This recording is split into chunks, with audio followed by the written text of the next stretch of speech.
I thought it was just another Jabba quiet Saturday afternoon assembling furniture for a woman who'd just moved into a townhome on the edge of Maple Hollow. I didn't expect the stillness in her voice, or the way her eyes followed me with something unspoken behind them. And I definitely didn't expect that by the time I tightened the last bolt on her bed frame. She would whisper something that would stay with me long after I walked out her front door. Before we jump back in, tell us where you're tuning in from.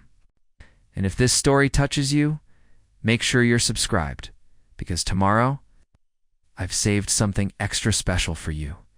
The first time I saw her house, it looked like something out of a staged open house, listing freshly painted light gray siding, a red front door that still had masking tape clinging to its hinges, and two unopened planters sitting like sentinels on either side of the welcome mat. Everything about it screamed just moved in and not quite settled. That's usually when people call someone like me. Not a full-time handyman, not officially. I pick up freelance gigs through a local app, mostly to cover rent and groceries while I figure out what to do with my life after dropping out of an engineering degree I couldn't afford to finish. Assembly jobs are my favorite. No heavy lifting, no wires, no leaks. Just a manual, some screws, and a bit of patience. Her name on the app was just ML. No photo, no bio. Just an address and a request. Help assembling furniture in new home bookshelves. Dresser, bed frame. I took the job. It was nearby, and honestly, I didn't have anything better planned that weekend. When I knocked, the door opened within seconds. She must have been waiting right behind it. She stood there barefoot, wearing dark jeans and a forest green sweater with sleeves pushed up to her elbows. Her hair was swept into a bun that looked effortlessly neat, like she had tried and failed to let it fall messy, but couldn't help tidying it again. She looked to be in her early 50s, but not in a way that called attention to it. She had the kind of presence that made you want to lower your voice without knowing why. "You're early," she said, not unkindly. "Traffic was light," I replied. "I'm Eli." She said simply. Then, with a faint smile that didn't quite reach her eyes, she stepped back and opened the door wider. "Come in." The entryway smelled faintly of cardboard and lavender cleaner. Boxes were stacked in clusters, half unpacked and labeled with black marker kitchen. Books, bathroom essentials. The walls were bare except for one small photograph of a forest trail, crooked in its frame, probably hung in haste.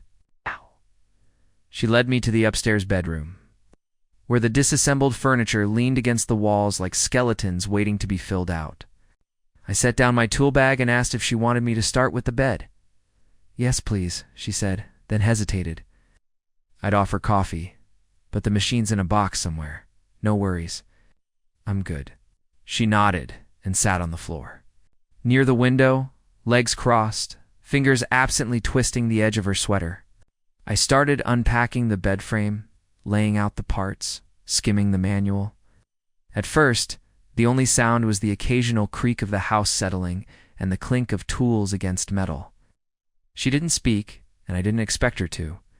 Some clients like to chat, others don't. But then she asked, "Do you do this full-time?" Her voice was softer now, curious but not invasive. I told her about the gig work. How I fell into it after college didn't work out. She listened without interrupting, only nodding occasionally. I asked about her move, and she paused before answering. "It was time for a change," she said, eyes drifting to the half-closed blinds. "A long time coming." She didn't elaborate, and I didn't push. Instead, I focused on tightening bolts, aligning slats, making sure everything was solid. She watched me work like she was trying to figure something out. I kept my head down, letting the silence settle again. It wasn't awkward. It felt like she needed it. By the time the bed frame was standing, nearly 2 hours had passed. The sun had shifted, casting shadows across the hardwood floors. I wiped my hands on my jeans and told her I'd tackle the dresser next. She surprised me by standing and offering to help. "I can hold the panels while you screw them in," she said. I hesitated, then nodded. Sure. It was a little thing, but her wanting to participate it shifted something. Most clients stay on their phones or disappear into other rooms. She wanted to be present, involved. As we worked, she told me about her daughter, who'd just started college out of state. Her voice wavered slightly when she mentioned how quiet. The house had become, there used to be noise, she said.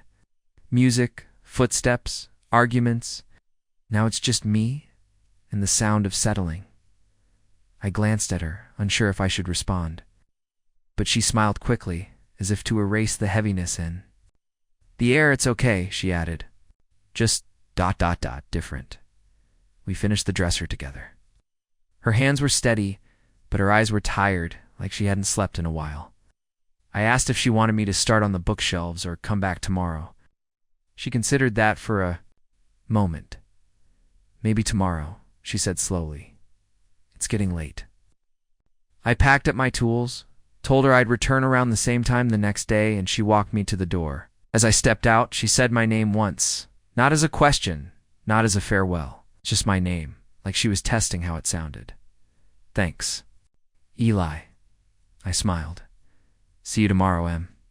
As I walked down her driveway, I had the strange feeling that I'd just stepped into the first chapter of something I didn't understand yet. A job is a job, sure, but sometimes it's a doorway. I returned the next day, just after noon. The sun was higher and brighter than the day before, casting long shadows across the townhome roofs like stretched limbs waking from a nap. I pulled into her driveway slowly, half expecting the visit to feel more ordinary the second time around. But it didn't. If anything, the air around her place felt denser, quieter, like the house had something to say but wouldn't say it unless I asked the right question. When she opened the door, she was already smiling, not wide, not showy, but soft. Like the recognition of someone you hadn't realized you were waiting to see. She wore a loose denim shirt over a pale tank top and had tied her hair back into a low ponytail. She looked less tired today, though the quiet in her eyes remained. She stepped aside without a word, and I entered with my tool bag slung over my shoulder. Inside, the house was still in disarray, but a few changes stood out. The crooked photograph in the hallway had been straightened. The kitchen counter had a small bowl of fruit, as if deliberately placed to bring color into the space. A faint scent of cinnamon hung in the air, subtle and warm. She nodded toward the living room, where the bookshelves leaned unopened against the far wall. They've been waiting, she said, and I chuckled. I'll get them assembled in no time. She didn't offer to help this time, but she didn't disappear either. She curled up on the arm of the couch, legs tucked beneath her, and watched as I unpacked the panels and sorted the hardware. She asked about other jobs I'd worked recently, and I told her about an elderly couple who'd had me build a garden swing for their anniversary. That story made her smile, truly this time, and her laughter, when it came, was quiet but full-bodied. Like a sound she hadn't heard from herself in a while. Conversation drifted easily, unforced, punctuated by the rhythmic sounds of screwdriver clicks and wood meeting wood at some point. She stood and disappeared into the kitchen, returning with 2 glasses of water and a small plate of crackers and apple slices. She set them beside me on a folded towel. I figured you might be hungry, she said. I thanked her and took a few bites between tightening screws and adjusting the frame. She didn't hover or fill the space with unnecessary chatter. Instead, she moved around the room slowly, opening boxes labeled books, office, and carefully stacking their contents onto the shelves as I completed each unit. She handled the books like old friends, pausing to flip through the pages of a worn poetry collection before slipping it gently into place. After about an hour, stood to stretch, rubbing my lower back. She noticed and offered a heating pad, which I declined with a smile. She didn't insist, just nodded as if storing that bit of information for later. As I began assembling the second shelf, she spoke again, more to herself than to me. This place doesn't feel like mine yet. I looked up, sensing the vulnerability in her tone. She was still by the shelves, her hands resting on the spines of the books she had just shelved. It will, I said. Takes time. Little by little, it becomes yours.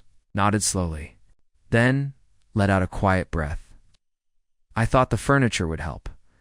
That once things had a place, I'd feel grounded again. I didn't know what to say. So I offered the only thing that felt honest.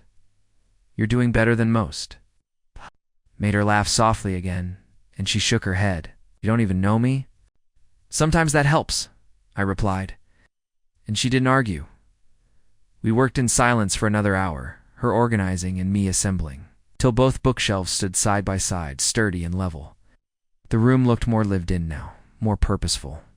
She surveyed the space like someone trying to convince herself she belonged in it. "You want to sit for a bit?" she asked, motioning to the couch. I hesitated, then nodded. She disappeared into the kitchen and returned with 2 fresh glasses of water, this time with a lemon slice in each.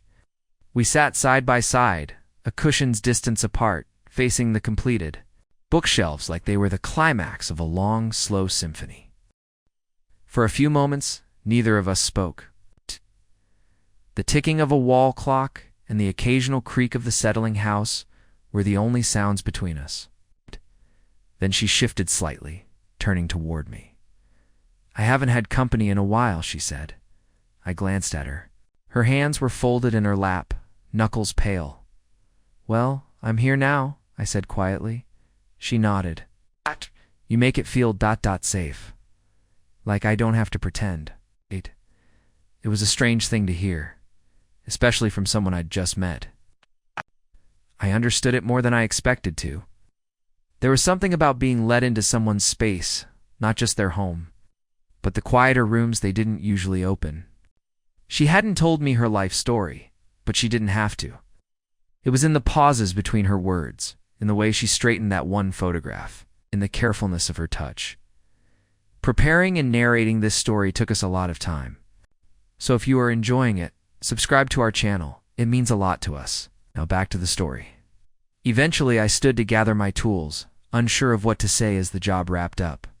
I told her I'd send the invoice through the app, and she nodded, standing as well as I moved toward the door. She followed a step behind, her fingers brushing the wall as she walked.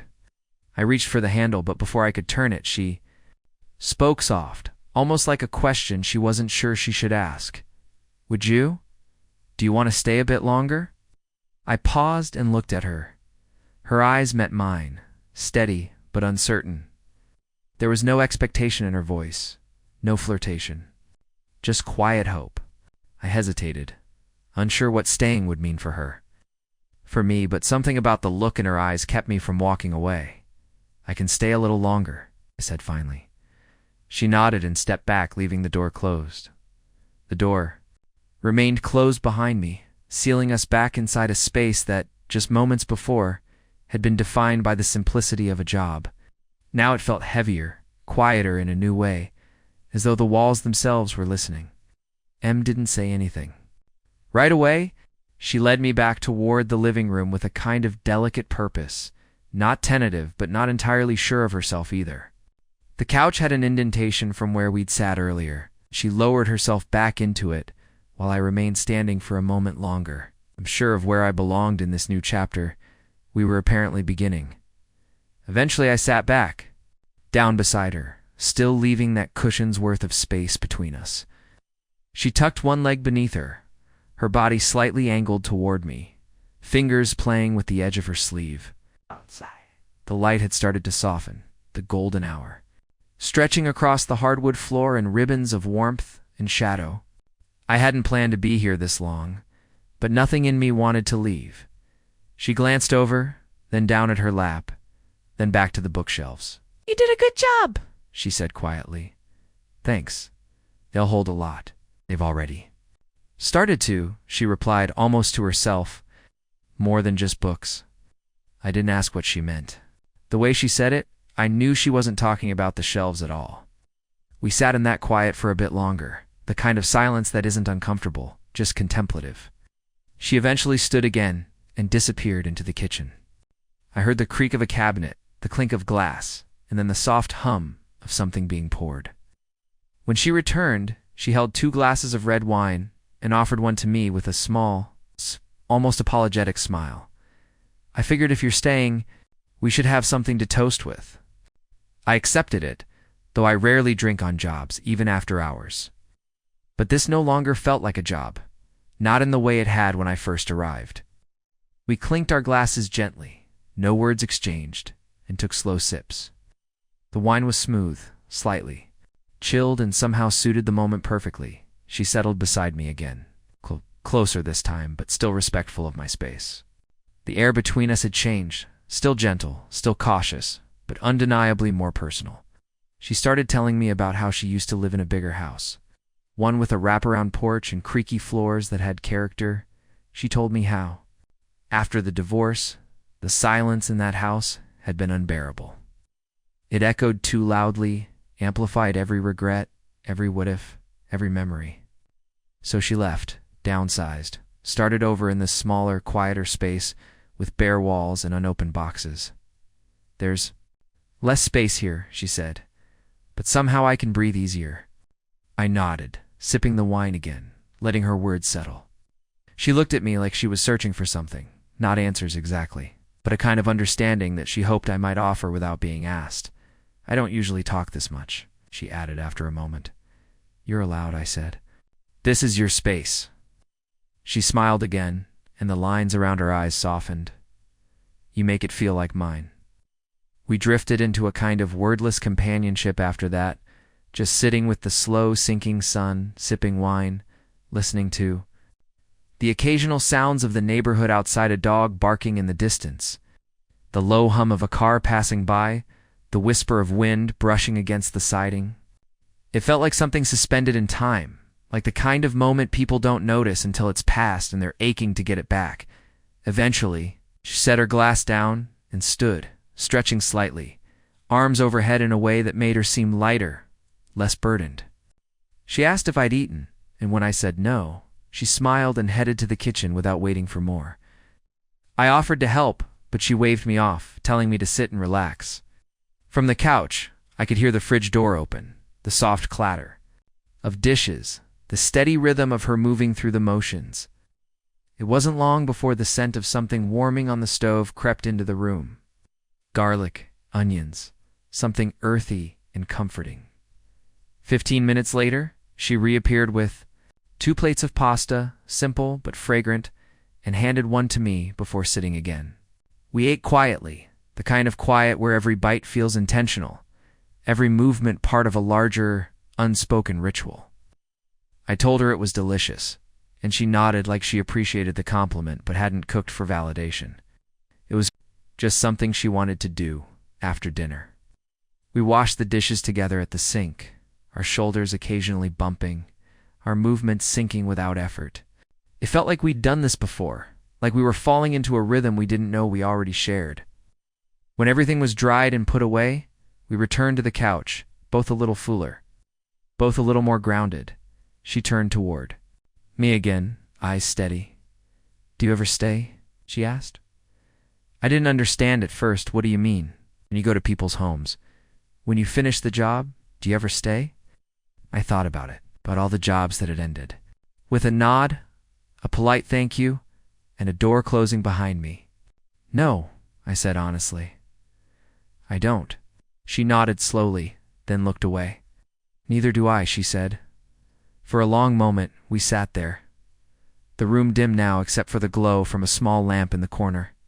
I could feel her weighing something. In her chest, something heavier than the words she'd spoken so far. And then, without turning to look at me, she said, "It's soft but deliberate. I need you to stay tonight." It wasn't a demand. It wasn't even really a request. It was more like an admission, a confession pulled from a part of her that hadn't spoken in years. I felt the weight of it land between us, not with pressure, but with gravity. I didn't answer right away. I let the moment breathe, let her words echo in my own quiet spaces. There were 1,000 ways to interpret that sentence, but none of them felt wrong.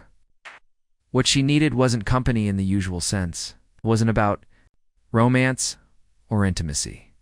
It was about not being alone in a place that still felt like a stranger's home, about having someone nearby when the darkness stretched out longer than usual. I looked at her then, really looked at her and nodded once. "Okay," I said. "I'll stay." After I said I'd stay, the air between us shifted, not with tension, but with something deeper, something that felt like the first honest breath after holding it too long. Im didn't say anything in response. No thank you, no explanation, and I didn't expect her to. The truth of the moment was already enough. She stood and picked up our empty wine glasses. walking them to the sink while I remained on the couch, letting the stillness wrap itself around me like a blanket. Outside, the last traces of daylight had vanished, replaced by the hush of evening. The townhome's interior glowed dimly from a few scattered lamps, casting long shadows along the walls and lending the space a quiet, intimate hush that felt more like a retreat than a room. When she returned, she didn't sit beside me right away. Instead, she walked to the bookshelf, fingertips grazing the spines of the books we'd unpacked together, pausing on one before pulling it from the shelf. She turned it over in her hands, flipping through the pages with the kind of familiarity that comes from revisiting something that once mattered. Then, finally, she sat this time, not on the other end of the couch, but beside me, close enough that our knees brushed lightly. She offered the book without a word, her thumb holding the place between two pages. I took it gently and read the passage where she'd marked it. A short poem about the comfort of presence, about how sometimes just being near someone was enough. To keep the shadows at bay. The words were simple, but they hit with a quiet force, as if they'd been waiting to be read aloud in that very room, at that very moment. When I looked up, she was watching me not with expectation, but with gratitude. I handed the book back, and she returned it to the shelf without a word. We sat like that for a while, listening to the subtle sounds of the house.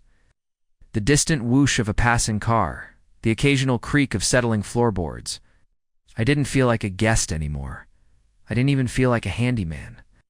I felt like someone who had stepped into a chapter of someone else's life at the exact moment that chapter needed to be written. Eventually, she asked if I'd be more comfortable sleeping upstairs. I told her wherever was fine, but she insisted I take the guest room, the one next to hers, barely set up but clean and quiet. She handed me a spare blanket from the hallway closet, soft and worn like it had lived a dozen lives before mine. I followed her up the stairs, the lights casting warm pools on the carpeted steps, and when we reached the landing, she paused outside the door to her own room. "I'm just here," she said, voice barely above a whisper. "I know," I replied. And she nodded once before retreating inside. The guest room was small, with just a bed, a side table, and a box labeled winter clothes shoved into the corner. No curtains yet, so the moonlight slipped in through the blinds, striping the wall in pale blue shadows. I spread the blanket over the bed and sat on the edge, still fully dressed, not quite ready to lie down. My mind wasn't racing, but it wasn't quiet either. It moved with the slow curiosity of someone trying to make sense of something soft and unexpected. I lay back eventually, staring at the ceiling, listening for any sound from the hallway. A part of me wondered if this would be the moment where things shifted into something romantic, where a door would open and everything would become defined by that one decision. But no door opened. No footsteps came. Somehow that felt right. The night passed in quiet pulses. I must have dozed off around midnight, because I woke sometime after 3 to the sound of soft movement. I sat up instinctively, listening, and then heard a light knock on my door. Not hurried, not hesitant. No, just a knock. I opened it to find Em standing there, barefoot, in a loose t-shirt that reached mid-thigh. Her hair tousled and her expression unreadable. "I couldn't sleep," she said. I stepped aside and let her in. She sat on the edge of the bed, facing away from me, hands clasped tightly in her lap. I didn't speak. I sat beside her and waited. After a minute, she let out a shaky breath. "It's not about being afraid of the dark," she said. "It's about the silence. It gets so loud sometimes. Thought moving would help. But some ghosts packed themselves too." I didn't reach. For her, I didn't offer solutions. Just sat there. My presence, the only thing I had to give. She turned her head slightly, eyes glistening, but not spilling over. She looked at me like she was trying to say something she didn't know how to word. "You're not the first person to help me put something together," she said. "But you're the first one who made me feel like I didn't have to take it apart afterward." Her voice cracked at the end of the sentence, and I nodded slowly. The weight of what she carried wasn't mine to fix, but I could shoulder it for a night. That much I could do. She leaned her head gently onto my shoulder, and I let it rest there, still and quiet. Eventually, She stood and gave a small, almost embarrassed smile. "Sorry, I didn't mean to make it heavy." "You didn't," I said. "It's okay." She turned to leave, but paused at the door. "Good night, Eli." "Good night, Em." The door clicked softly behind her. I lay back down, the scent of her hair still lingering faintly on my shoulder, and let the weight of the day pull me into sleep. This wasn't the kind of story I expected when I signed up to assemble a few bookshelves. But some stories write themselves when you stop trying to keep them simple. Morning came gradually. The kind of slow gray dawn that filters in gently and doesn't demand attention.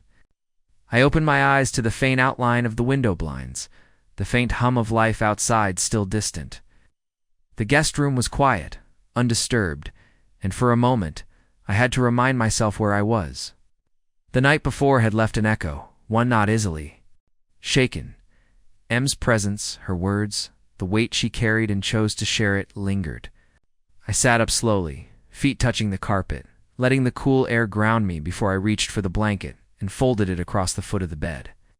I didn't know if she was awake yet, and I didn't want to make assumptions by heading downstairs. Uninvited. But as I stepped into the hallway, I noticed the door to her room was slightly ajar. I made my way downstairs quietly, careful not to let my steps creak louder than necessary. The living room was bathed in soft morning light, pale and golden where it hit the wood floors.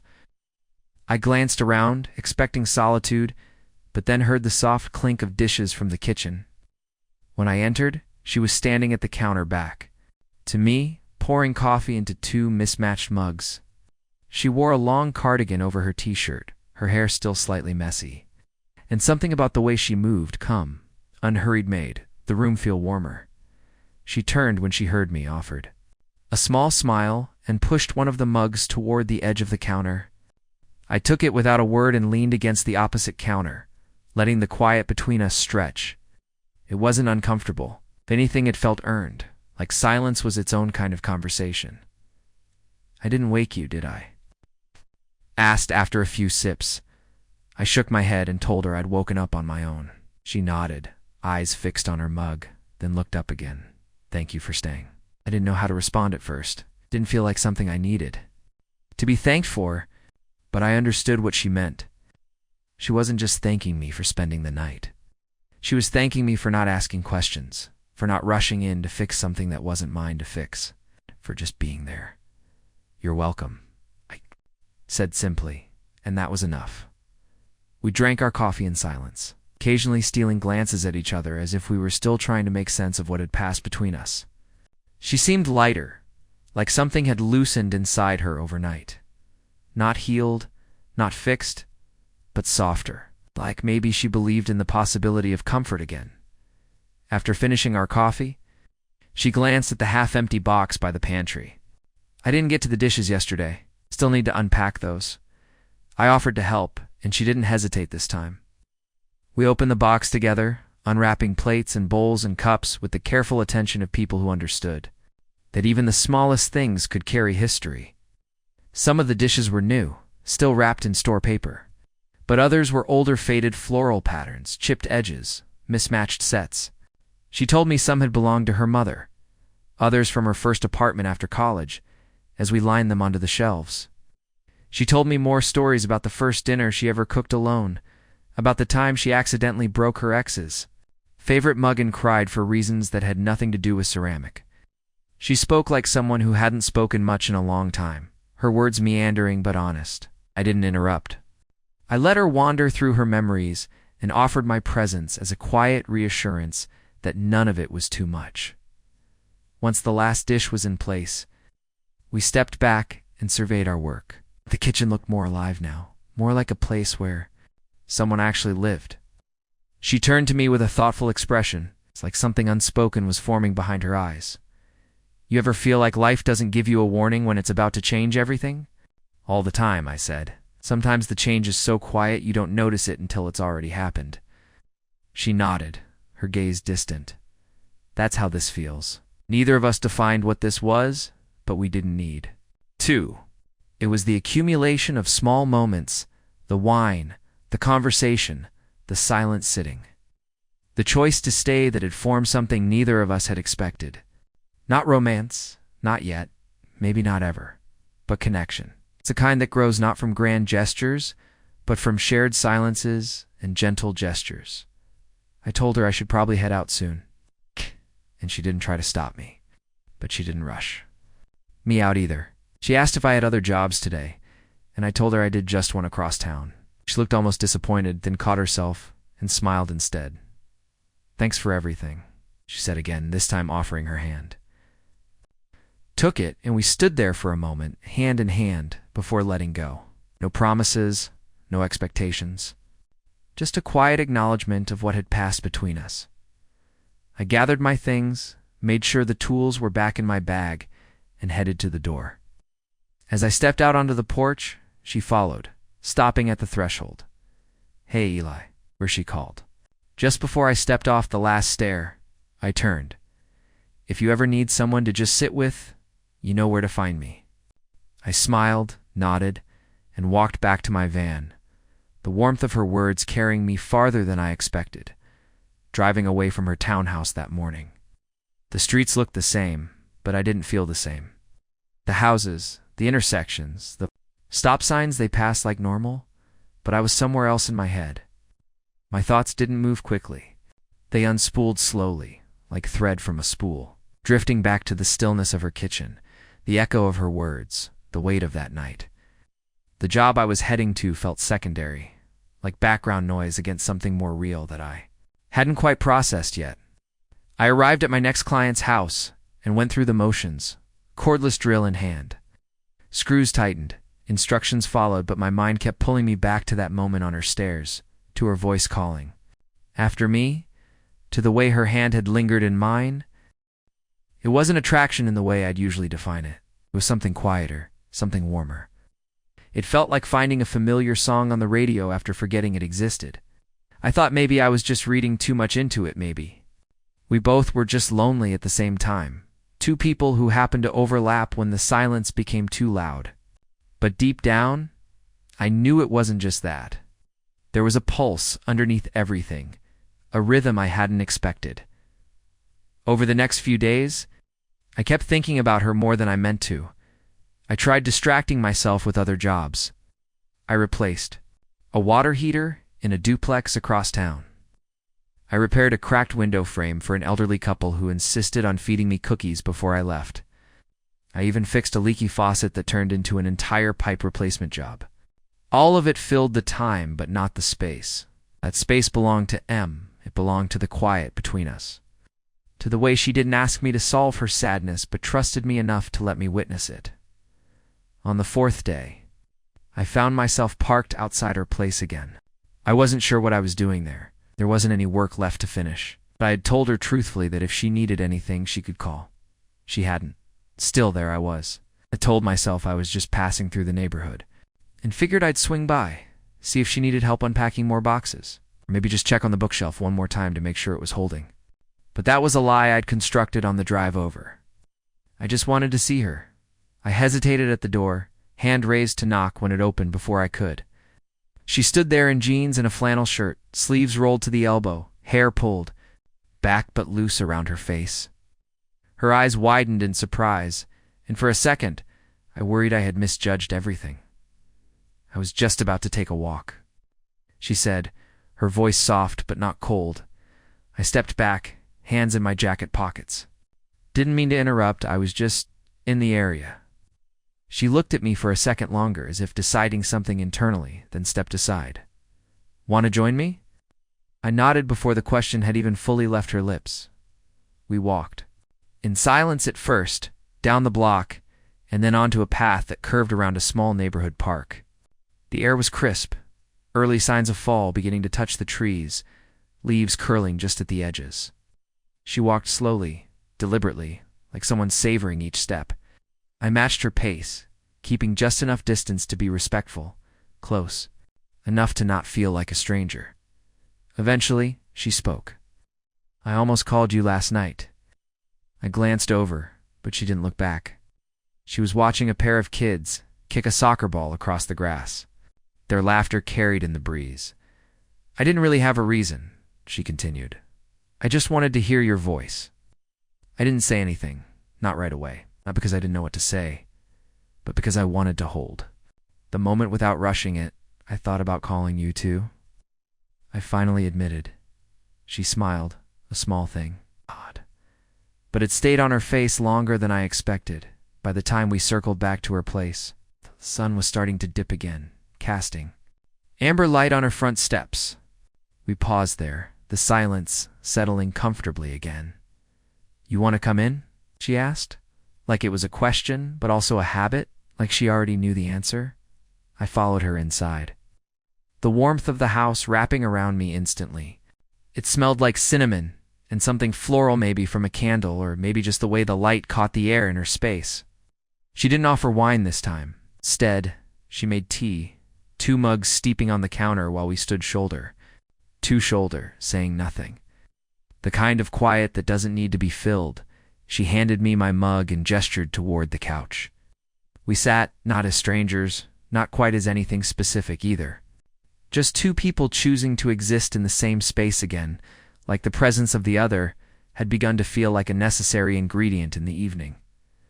She talked about a book she'd started reading, one about a woman who moved to a new city and rebuilt her life from scratch. I asked if it was good, and she said she didn't know yet, but she liked the way the character didn't rush into things. She said it felt honest. I nodded, sipping my tea, and the quiet fell again. Eventually, as the light grew softer and the warmth of the tea settled in, she leaned against me just lightly, just enough to let me know she was there and that I was welcome. And I knew then I wasn't just assembling furniture that day.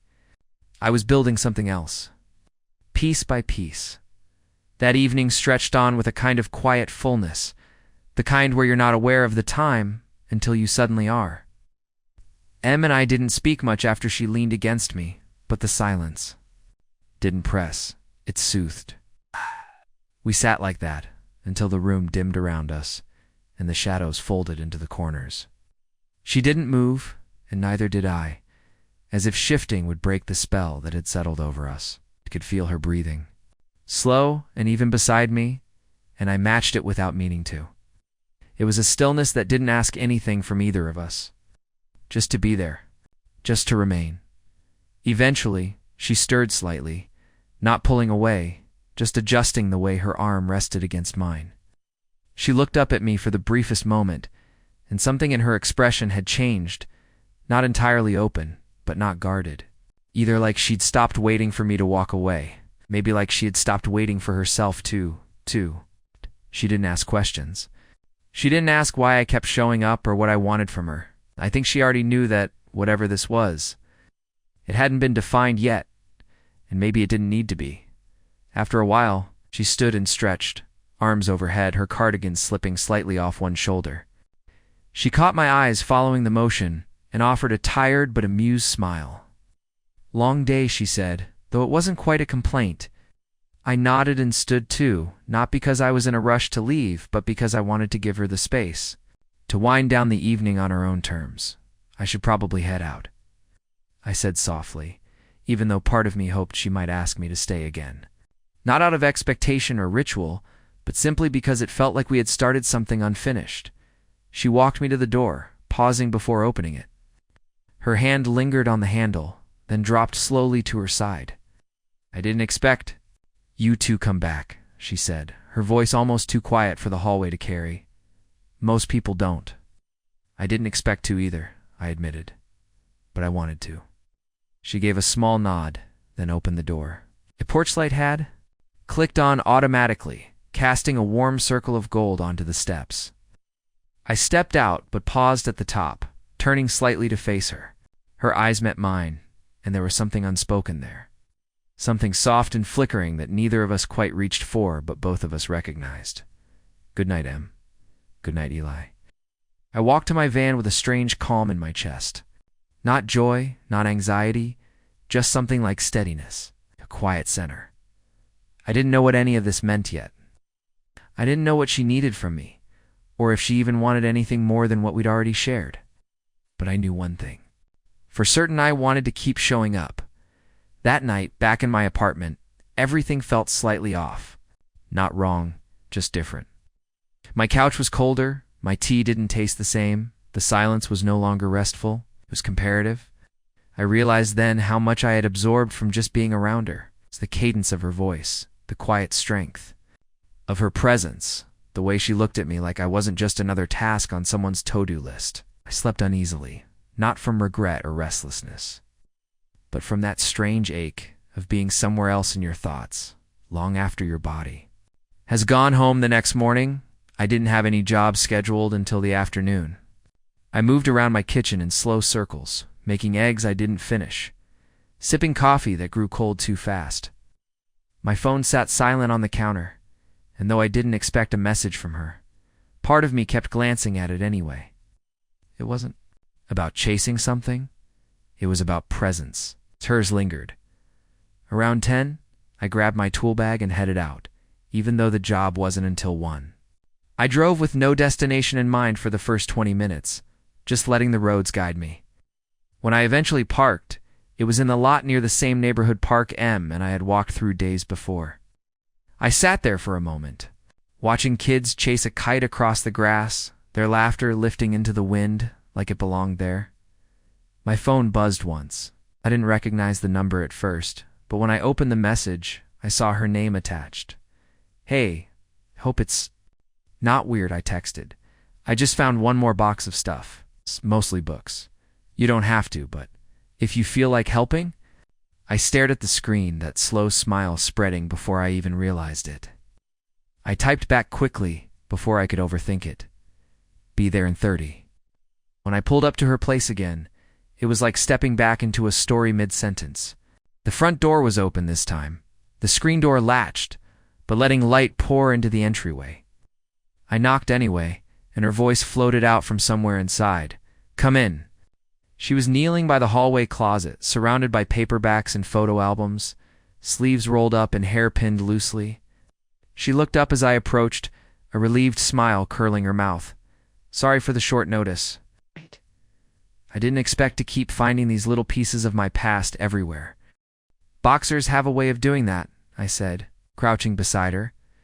We worked side by side again, sorting through the books, stacking them into piles by genre, setting aside the ones with damaged spines. At one point, she opened an old yearbook and laughed at a photo of herself with crimped hair and thick eyeliner. She handed it to me with mock horror, and I chuckled, shaking my head. She was already beautiful then, but something about her now weathered.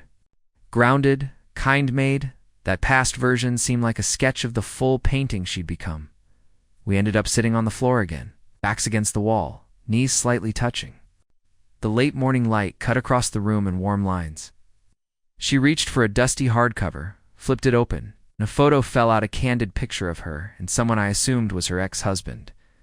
Younger, happier, a frozen moment from another. Life.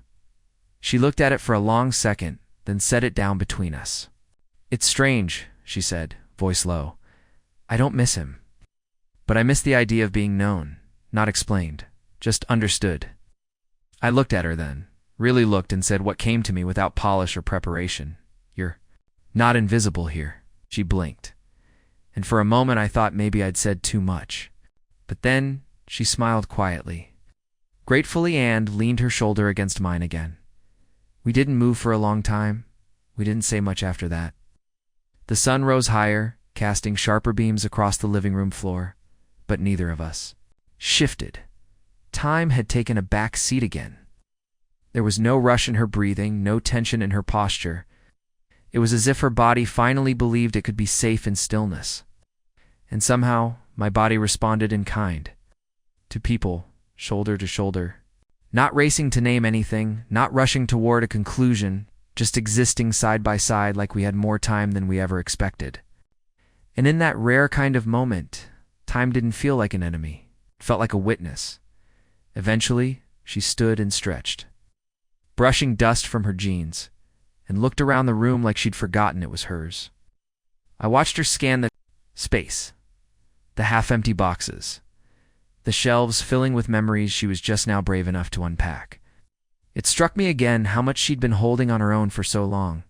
She moved like someone who had taught herself not to ask for help because too often help never came. She picked up the yearbook and slipped the photo back inside before closing it softly. Then, her eyes met mine with that familiar flicker part. Vulnerability, part mischief-like, a question she wasn't sure she was allowed to ask. I rose to my feet slowly, dusted my palms, and waited. "You hungry?" she asked, almost cautiously. I nodded, and the tiniest smile tugged at her lips. It wasn't a meal invitation. It was something else. It was an extension of rhythm. A signal.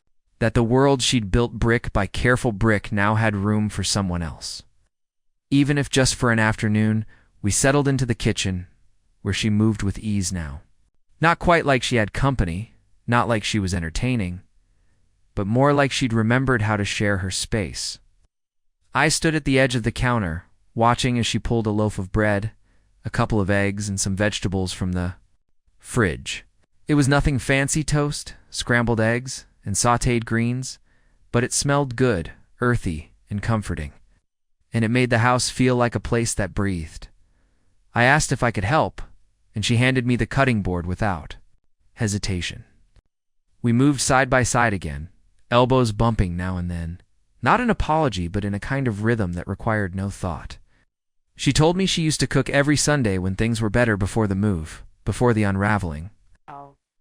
Kitchen had once been her safe place until it wasn't anymore. And now, maybe, she was trying to take it back. We ate at the small wooden table beside the window, the sunlight turning the edges of her hair into copper. She chewed thoughtfully, sometimes speaking, sometimes not. It felt like conversation had become a kind of shared ritual, one that didn't rely on volume or constant flow. Every silence between us felt filled with unspoken understanding.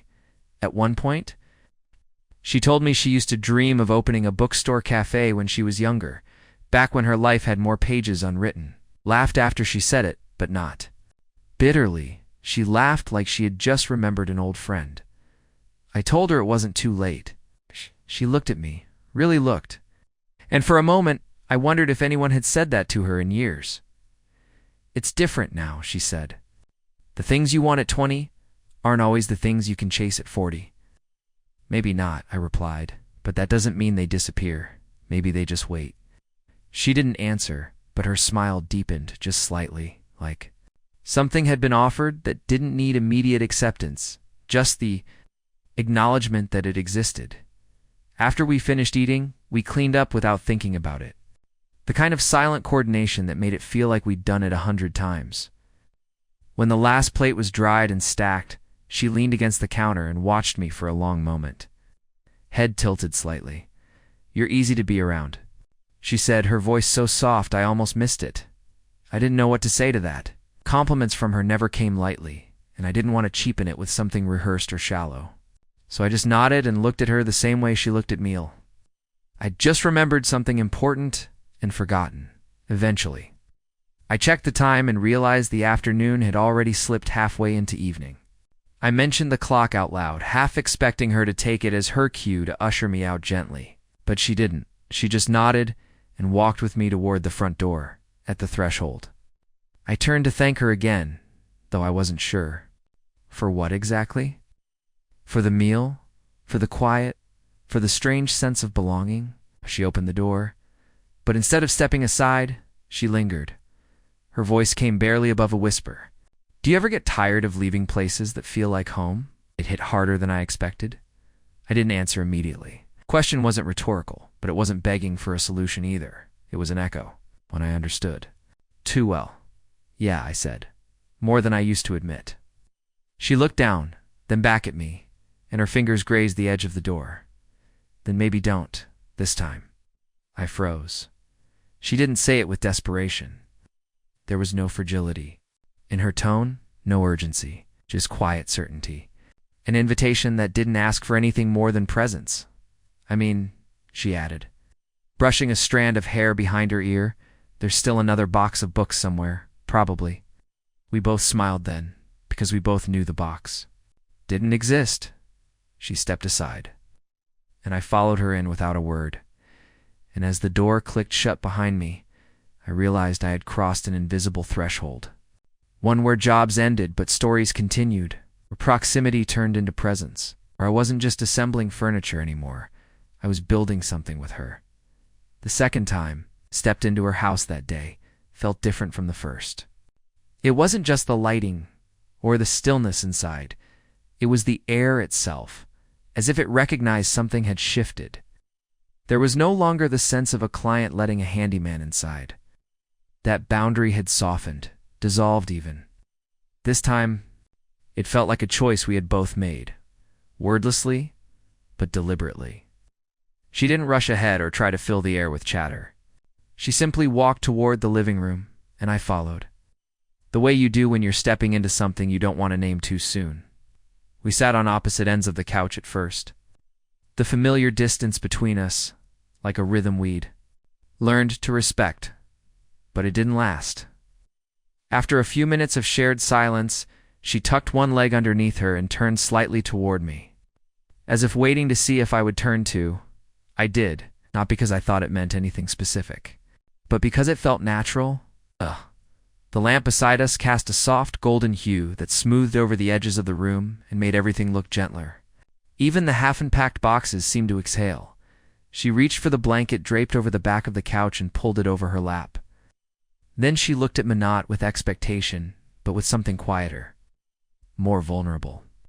"I didn't think I'd get used to this place," she said after a while. "I thought it would always feel temporary. It's like I was just waiting for the next goodbye." I nodded slowly, letting her words settle. "But now," she continued, "with you here, it doesn't feel so empty. There was nothing performative.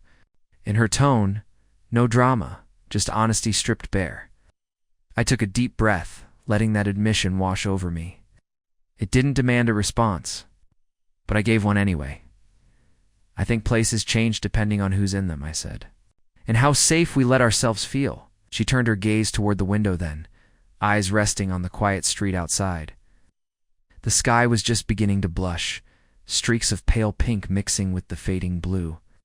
A car drove by slowly, headlights briefly illuminating the room before vanishing. The world kept moving, but in here, time had folded into itself. She shifted closer, not much, just enough so that her foot barely brushed against mine beneath the blanket. And when she spoke again, her voice was softer, more fragile. "Do you believe in second chances?"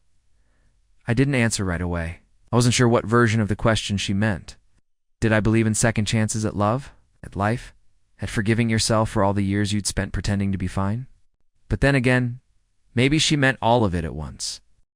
I looked at her, the way the light fell across her face, highlighting the small creases near her eyes. The faint lines at the corners of her lips that told the truth about years lived fully. Even if not easily, I believe we don't always know. When the first chance ended, I said, "So sometimes what feels like a second is just the first real one." Her breath hitched slightly and she turned her head toward her knees, almost like she didn't want me to see her reaction. But I saw it anyway, the way her fingers curled tighter around the edge of the blanket, the way her shoulders dropped half an inch, releasing a weight she'd been carrying long before I met her. We sat like that for a long while, the quiet punctuated only by the occasional creak of the house or the distant hum of a passing car. Eventually, I stood to grab us each a glass of water, needing to move to do something tangible. When I handed hers to her, our fingers brushed, and this time, neither of us pulled away. She took a slow sip, then set the glass on the coffee table. Her hand remained outstretched, palm resting near her knee, open, unguarded. I reached for it, not with urgency, but with a kind of reverence. Our fingers interlaced naturally, like they'd been learning the shape of this moment all along. There was no kiss, no sudden confessions, just this. Two people sitting quietly in a house that no longer felt unfamiliar. Hands woven together like a promise whispered rather than spoken. Eventually, she turned her head toward me again, and in the dim light, I saw something in her expression I hadn't seen before. Not just trust, but hope. Fragile, trembling hope that this wasn't fleeting, that I wasn't a chapter she'd have to edit out later. "Do you mind if I ask you something personal?" she said. I nodded. Double quotes. "What did you walk away from?" I hesitated, not because I didn't have an answer, but because the answer was messier than I liked to admit. I wasn't used to being seen this clearly, this directly. But she deserved the truth, so I gave it. I walked away from a life that looked fine on the outside, I said slowly. A stable job, a long relationship, a house with a picket fence. Everyone thought I had it made. But I felt like I was watching someone else live it. She didn't flinch or look surprised. She just squeezed my hand gently. And now, I just want something real, even if it's small, even if it's quiet. I'd rather build that slowly than keep pretending somewhere else. She leaned into me then, her head resting softly against my shoulder, and the way her body settled told. Me, she understood more than my words could explain. The room grew darker, but neither of us moved to turn on another light. The dimness wrapped around us like a cocoon, the air growing softer with each breath. I didn't know what tomorrow would look like or the next week. I didn't know what name we were supposed to give this connection or whether it needed one. I knew it was this. In that moment, I was exactly where I needed to be.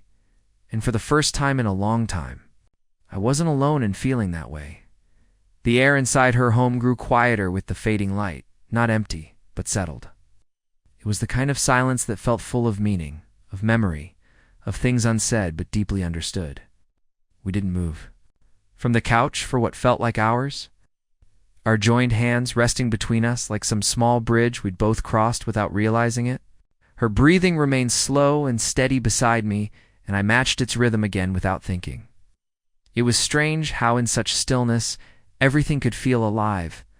Nothing was happening in the usual sense, no grand gestures, no dramatic revelations, but something in both of us was changing. Not quickly, not in jolts, but like river stones, shifting under the weight of years. Eventually, she pulled away gently, not in retreat, but to stand and walk toward the hallway. I stayed seated, watching as she disappeared from view. A door creaked open, then closed again, and a moment later, soft light spilled from what I assumed was her bedroom. I didn't follow. Not yet. I just sat there, staring at the reflection of that light on the coffee table's glass, wondering what this night was asking of us. When she returned, she held a folded blanket in one hand and a pillow in the other. She paused in front of me, not speaking, not explaining, just watching. I stood slowly and took the pillow from her hand. She tilted her head slightly, a question. In her eyes that didn't need words, I waited. "You can sleep on the couch," she said quietly, "if you'd like to stay." I nodded, not because I didn't want to sleep somewhere else, not because I needed permission, but because that invitation meant more than its simplicity suggested. It wasn't about where I laid my head. It was about the fact that she trusted me enough to offer her space, her night, her vulnerability. She gave a soft, tired smile and turned back toward the hallway. I watched her disappear again, and the click of the door this time felt gentler, like it wasn't shutting me out, but simply closing around her for rest. I laid the pillow at one end of the couch and spread the blanket across my legs. The house was quiet now, except for the occasional creak of old wood settling and the distant hum of wind through the branches outside. I stared at the ceiling, at the faint shadows cast by the lamp I hadn't turned off. My body was still, but my mind moved in slow circles, replaying the moments that had led to this place. I thought about her hands, how they moved when she talked, she cooked, when she handed me books and tools and pieces of her past without hesitation. I thought about the way she had looked at me when she asked if I believed in second chances, how it felt to finally admit that I was still searching for my own. There was no pretending anymore, not here, not with her at some point. I drifted off not into a deep sleep, but into that half-conscious place where dreams begin to form but don't quite arrive. I heard the house breathe. I felt its walls settle. And through all of it, I felt hell not in arms, not in words, but in the quiet sense that I wasn't somewhere I had to leave the moment the sun came up. When I woke, light was already peeking. In through the blinds. Pale gold lines cut across the walls and floor, and the smell of coffee drifted from the kitchen. I sat up slowly, stretching the stiffness from my neck, and listened. There were no footsteps, no music, just the soft clinking of a spoon against a mug. I folded the blanket neatly and placed the pillow on the far end of the couch. Then I walked toward the kitchen doorway and paused. She stood at the counter in a loose robe, hair tucked messily behind one ear, pouring steaming coffee into two mismatched mugs. She didn't look surprised to see me. In fact, she looked like she'd expected this moment, like it was already part of her morning. "I made extra," she said. I stepped forward, took the mug she handed me, and let the warmth bleed into my fingers. We sipped in silence, leaning against the counter like we had before, as if no time had passed. "I slept," I said finally, unsure of why I needed to say it out loud. "Good," she replied and smiled. We didn't talk about the night. There was no need. Nothing had happened, and yet everything had. She had let me stay. I had chosen not to leave. That was enough. Later we sat at the table again. Breakfast simpler this time, just toast and fruit, but eaten slowly without the rush of trying to prove anything. We talked a little. She asked about a movie she'd seen years ago and couldn't remember the title of.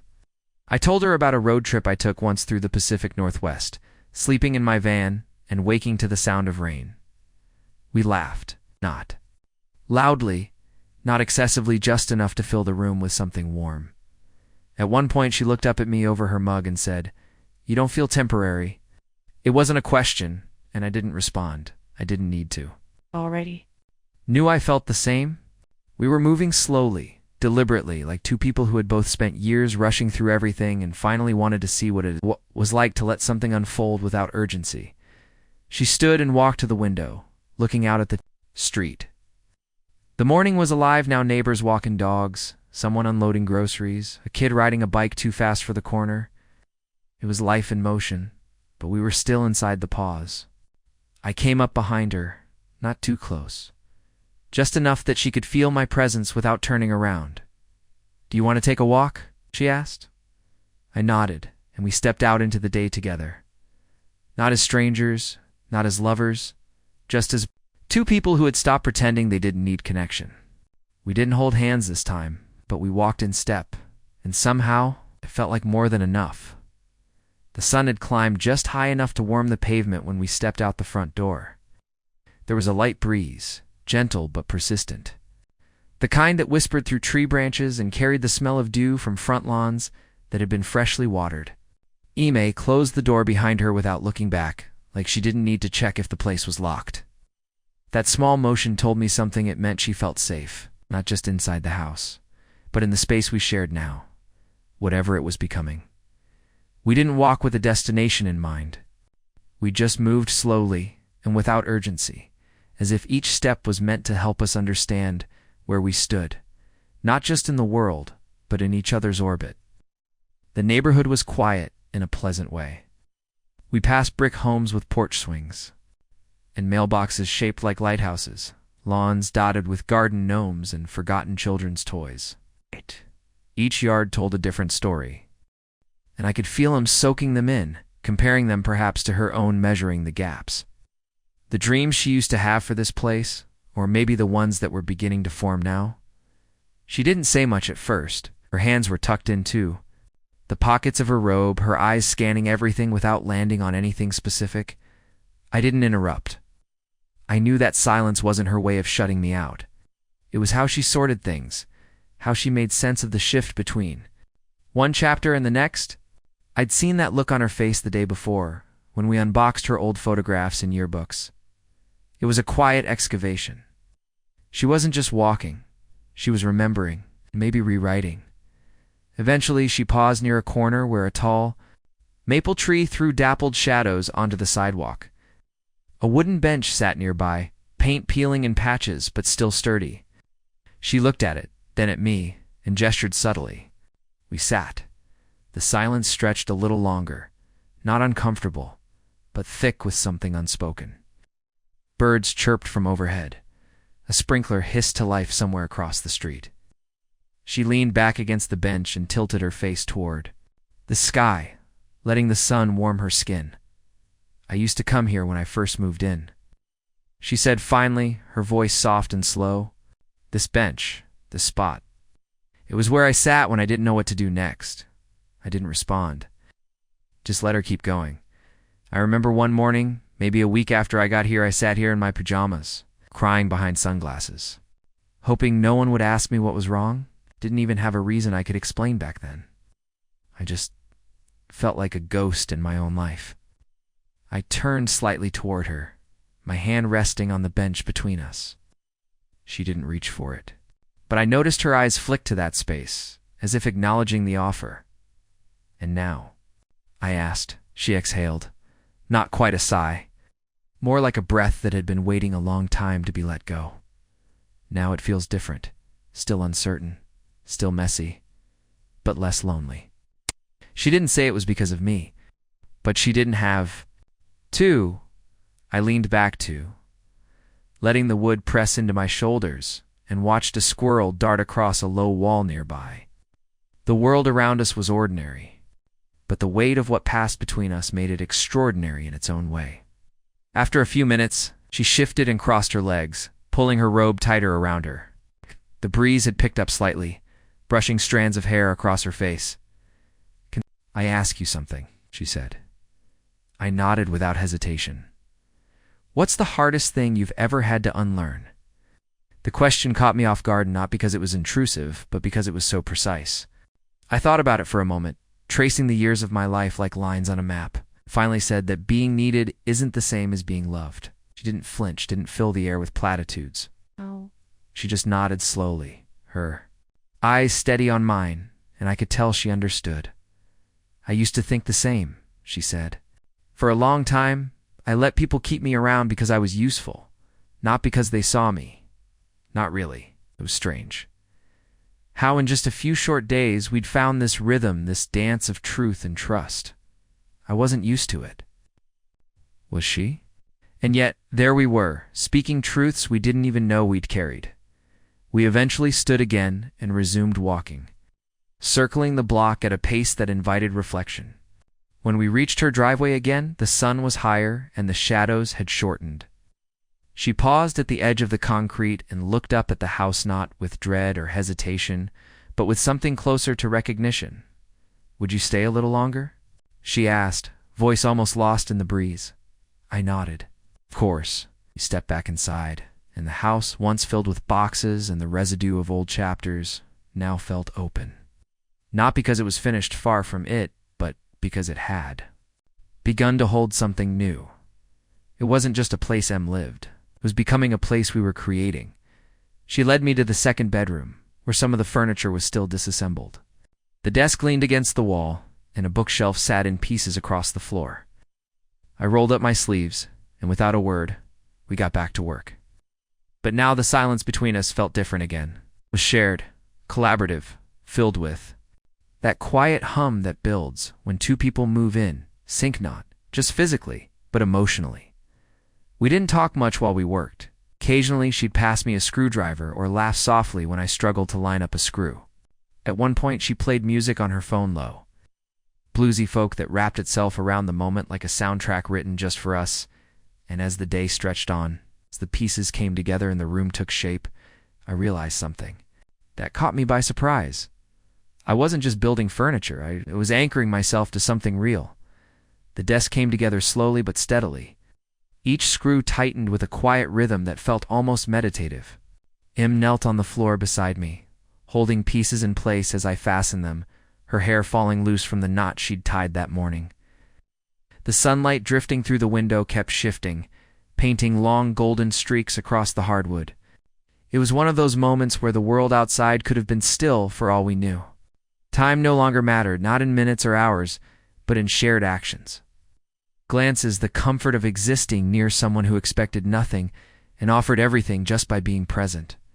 When the desk finally stood upright, Em stepped back and smiled, not a broad, triumphant grin, but one of those quiet, satisfied smiles that said more than words could.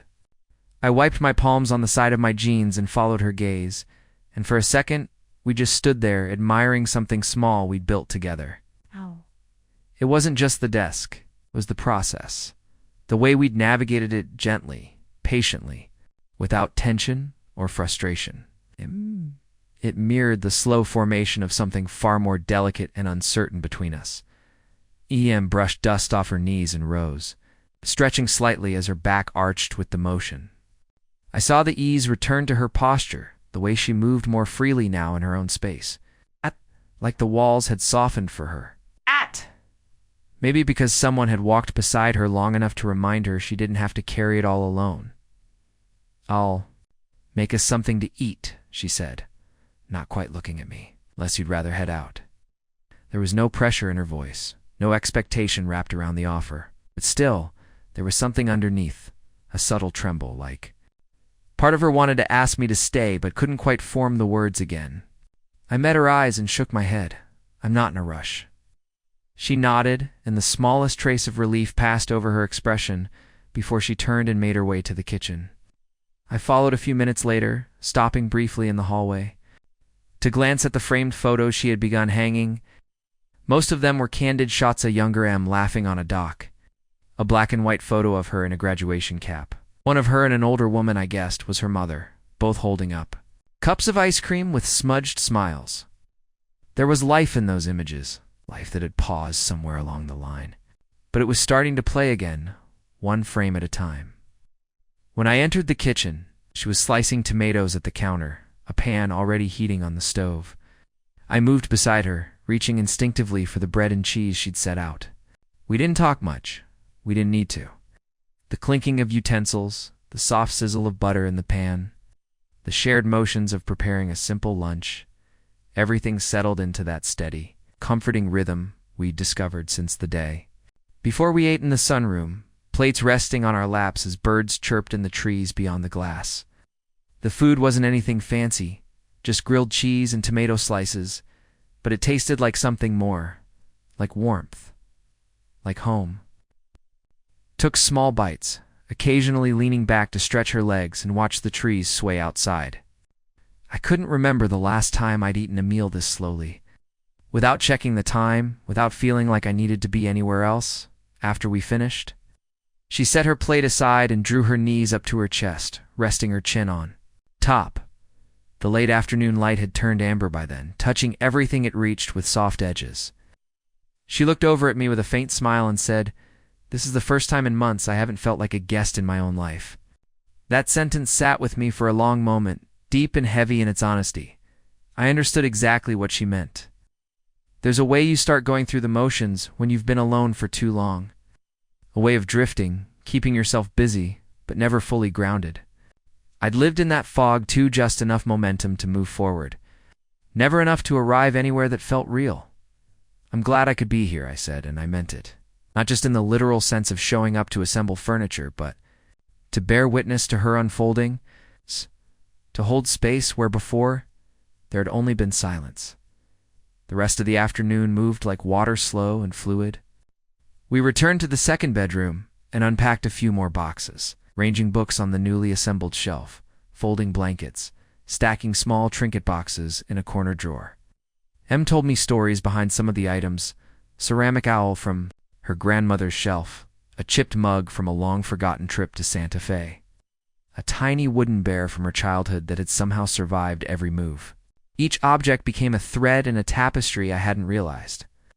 I'd been stitching with her all along.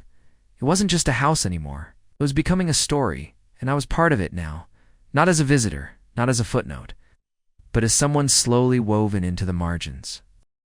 By the time the sun had begun to dip below the horizon, we were both sitting on the floor of the second bedroom, backs against the wall, legs stretched out in front of us.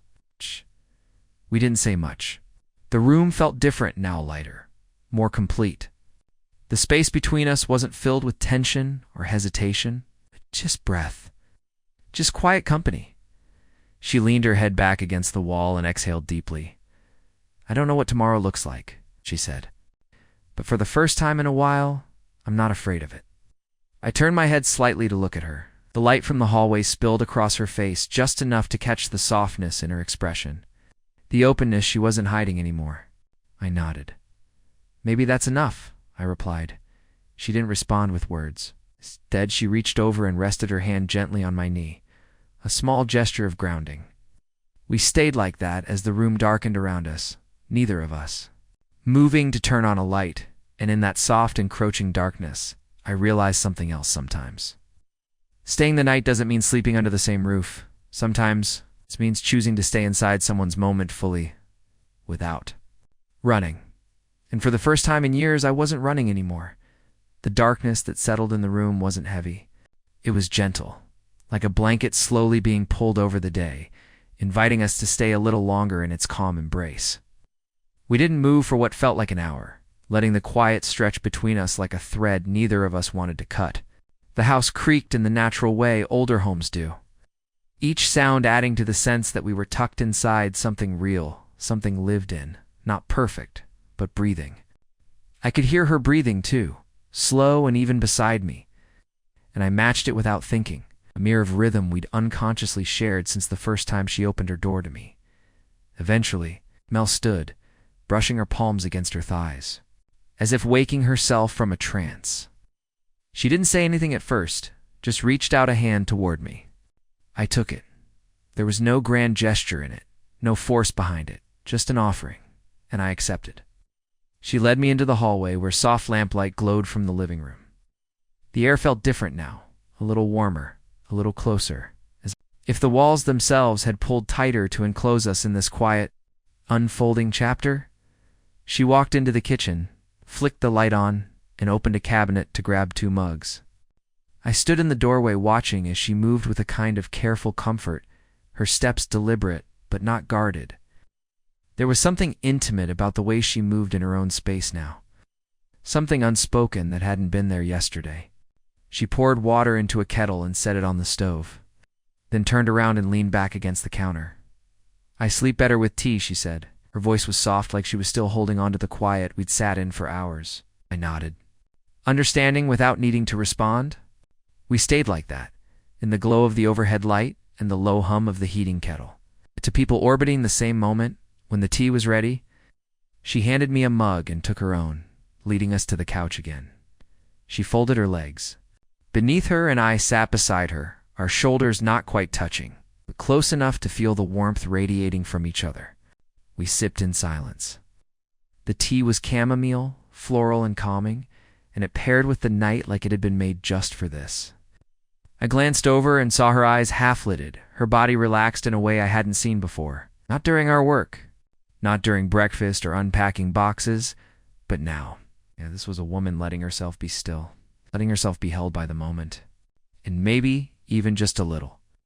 Letting herself be held by me, she set her mug down after a while and leaned back further into the couch. Her voice came out quiet but steady. "It's been a long time since I've let someone stay, not just physically. I mean, emotionally. Let them stay close." I turned toward her fully now, sensing something deeper unfolding beneath those words. Most people don't know how to sit in the silence. They try to fill it, but you just let it be. It struck something inside me. Not because I was trying to be different, but because it made me realize how much space she had been guarding all this time space she was now slowly allowing me into. I placed my mug down beside hers and leaned in slightly, careful not to crowd. "Her. Sometimes the silence says more than words ever could," I offered. Her eyes met mine then, soft but intense. She didn't look away, and then she whispered it. "I need you to stay tonight." It wasn't a plea.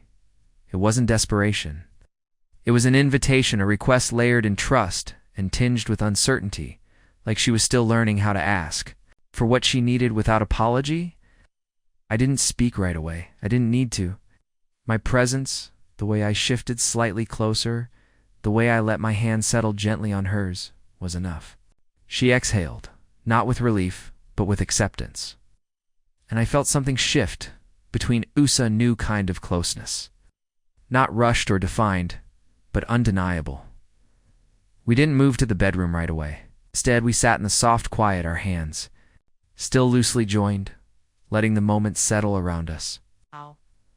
There was no urgency, no performance.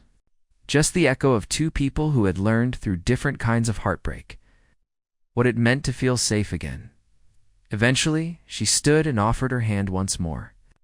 I took it, and she led me through the hallway, past the closed doors, into the room at the end where her bed was already turned down.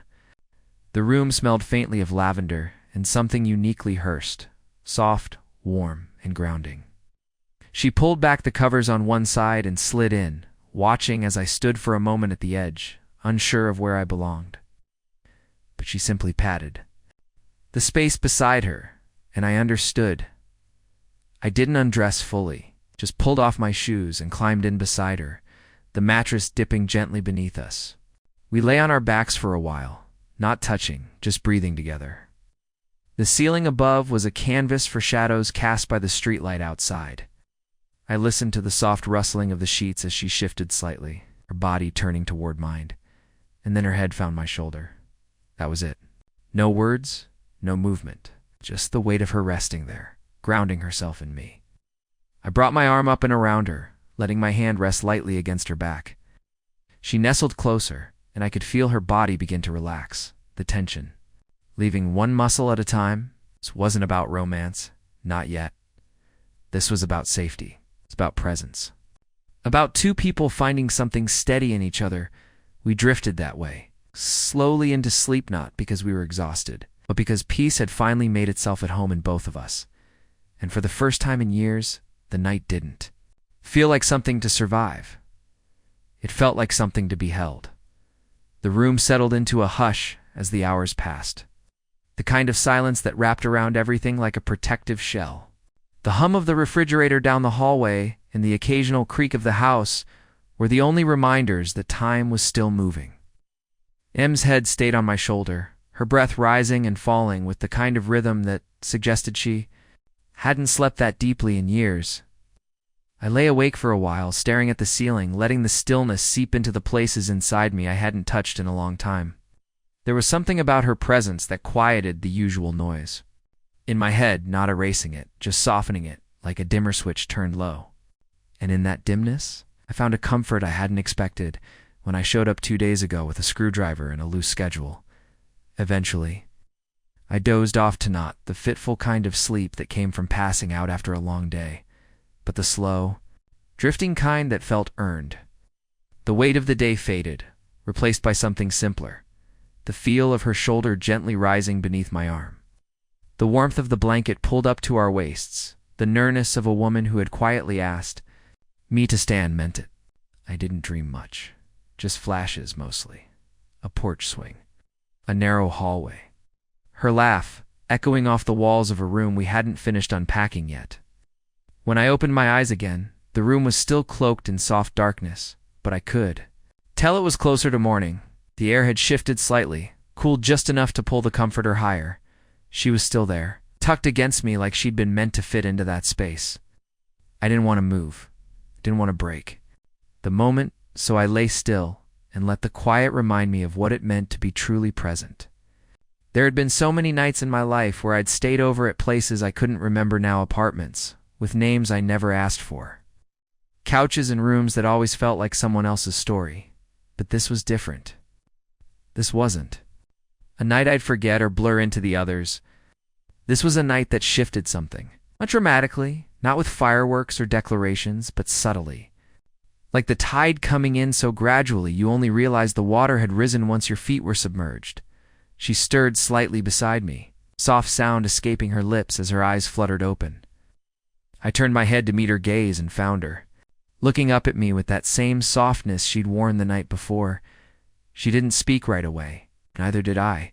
We just looked at each other, as if waking up next to one another had confirmed something both of us had suspected but hadn't dared name.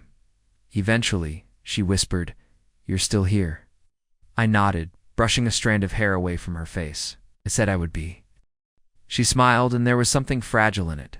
Not weak, just new. Like a leaf just starting to uncurl after a long winter. She shifted onto her back and stared at the ceiling, arms folded over her stomach. "I didn't think I'd feel okay with this," she said after a beat. "Not this soon, not this close." I didn't push her to explain. She didn't owe me anything. But her openness invited me to respond with the same kind of honesty. I turned slightly, propping myself up on one elbow, sometimes the right. Moment doesn't follow a timeline, it just shows up. She looked at me, eyes steady. And what if it disappears just as quickly? That was the fear, wasn't it? Not just for her, but for anyone who'd ever been left or let down. The idea that peace was temporary, that comfort had an expiration date. I reached for her hand beneath the blanket, not gripping it tightly, just letting it rest in mine. Then, we don't waste it while it's here. She stared at our hands for a long time, then nodded slowly. That seemed to be enough for now. We got out of bed a little later, the light outside just beginning to brush across the tops of the trees. She made coffee while I folded the blanket at the foot of the bed and tried not to think too hard about how natural it felt to move through her space like this. The kitchen smelled like cinnamon and coffee grounds, and I leaned against the counter as she stood barefoot in front of the stove, humming something low under her breath. I didn't know the tune, but I didn't need to. It was hers. And in that moment, it was ours. We ate toast standing up, talking in half sentences about how neither of us usually slept well on the first night in a new arrangement. I told her about the time I'd tried living out of my truck for 2 weeks after a job fell through, how the back seat had never quite flattened out enough to be comfortable. She told me about the first time she'd realized her marriage was over, how it wasn't a single moment, but a slow erosion of silence and avoidance. We didn't dress those stories up. We just laid them down on the counter between us like pieces of a puzzle that didn't need solving. It's just witnessing. The day stretched ahead of us in that same unhurried way the night had. There were still boxes to unpack, rooms to organize, furniture to shift. But none of it felt urgent. Not anymore, because the real work had already started, the kind you don't measure in screw turns or square footage. The kind that begins when someone says, "I need you to stay tonight," and means more than the sum of those words. She asked if I could help with the curtains in the living room, and I said yes, without hesitation. We moved the step stool into place, and I held the rod steady while she adjusted the fabric, both of us working in quiet coordination. Every motion felt like another stitch in the quilt.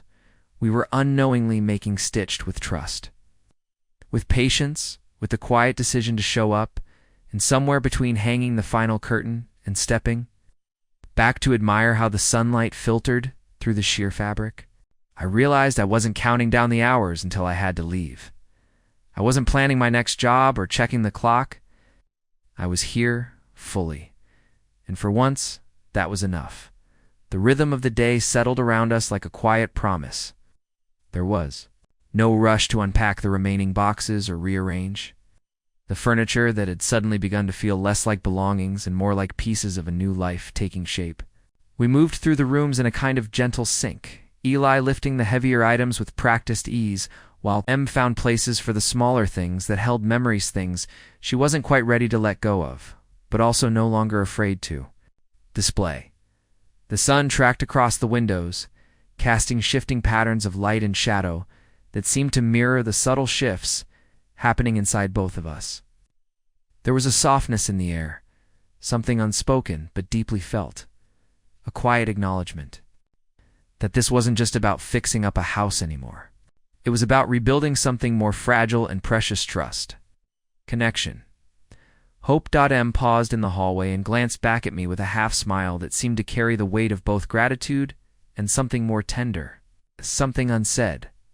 I caught the look and smiled back, sensing the unspoken question lingering in the space between us. No words were necessary.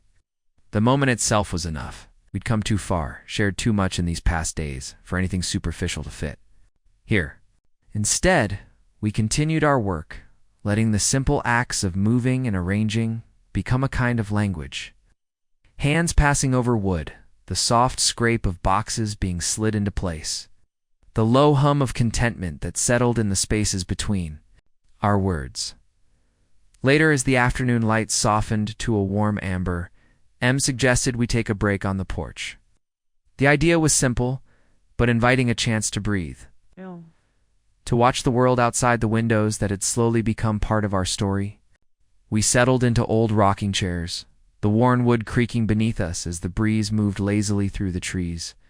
Em pulled a blanket around her shoulders, and I wrapped my jacket tighter against the chill that had begun to creep in with the fading sun. For a while, we simply sat side by side, the silence between us filled with the sounds of nature. Distant call of a bird, the rustle of leaves, the faint murmur of life beyond the yard. It was in that stillness that I realized just how much had changed in such a short time. The woman beside me was no longer a stranger or even just a client who'd called me for a day's work.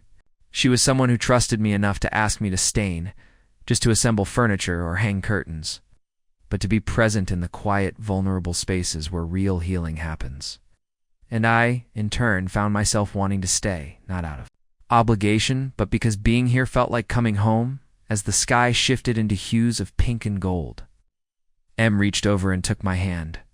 The touch was tentative, as if testing the waters of a new possibility, but it sent a warmth through me that had nothing to do with the fading daylight. Her fingers wove between mine, and I squeezed gently, a silent reassurance that I was here. To stay, whatever that might mean. We talked then, softly, about small things, favorite books, childhood memories, the kind of music that made each of us feel something deep and honest.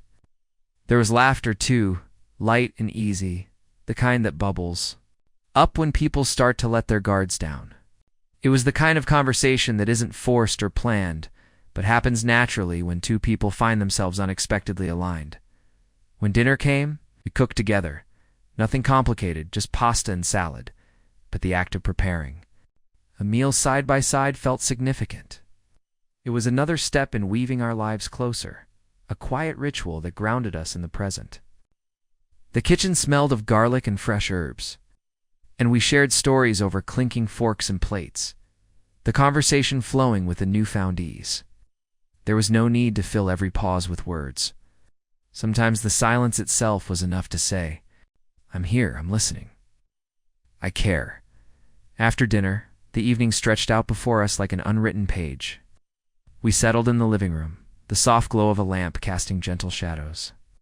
Em picked up a book and began reading aloud, her voice steady and warm, the words curling around the room like a tender embrace. I listened, watching her, noticing the way her eyes lit up with each turn of the page, how her expression softened when she stumbled on a particularly beautiful passage.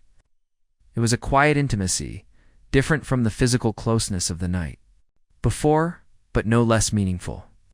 In that moment, I understood that connection isn't always about grand gestures or declarations.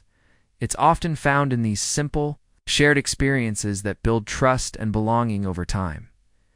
Later, as the house grew still and the world outside slipped into darkness, Em stood and stretched, moving toward the window to draw the curtains closed. I followed her lead, the subtle movements sinking naturally, as if we'd been doing this for years. When she turned back to me, there was a softness in her eyes that took my breath away. She stepped closer, and for a moment time seemed to slow. As we stood there, the space between us charged with possibility. Not words were spoken, but the silence was full of everything we both felt: hope, uncertainty, and a quiet courage to face whatever came next. The night wrapped around us like a promise, and I knew without doubt that this was only the beginning of something deeper, something real, something worth staying for. The hours between night and dawn were hushed, carrying with them a stillness that felt almost sacred. The world outside fell away, leaving only the soft glow of the bedside lamp and the rhythm of quiet breaths shared. In the darkness, Eli lay awake longer this time, tracing the outline of Em's face in the low light, memorizing the way shadows softened her features and how the slightest movement made her eyelashes flutter like delicate wings.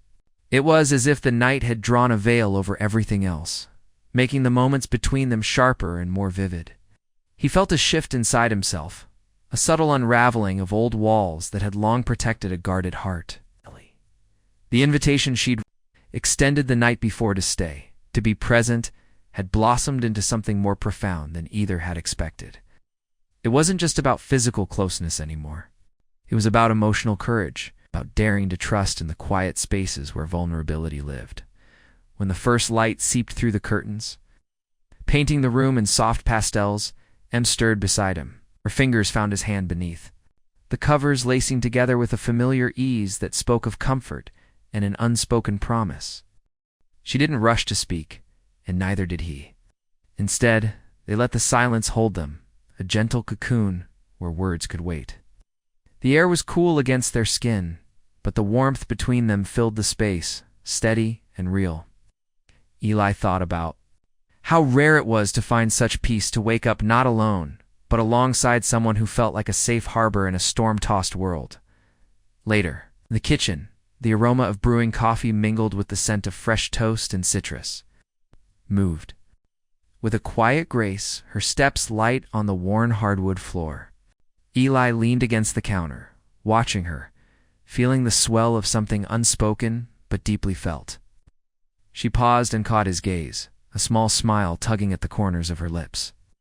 It was a look that said thank you without words, a shared acknowledgement of the fragile trust they were building one day, one moment at a time. They spoke softly about mundane things, the weather.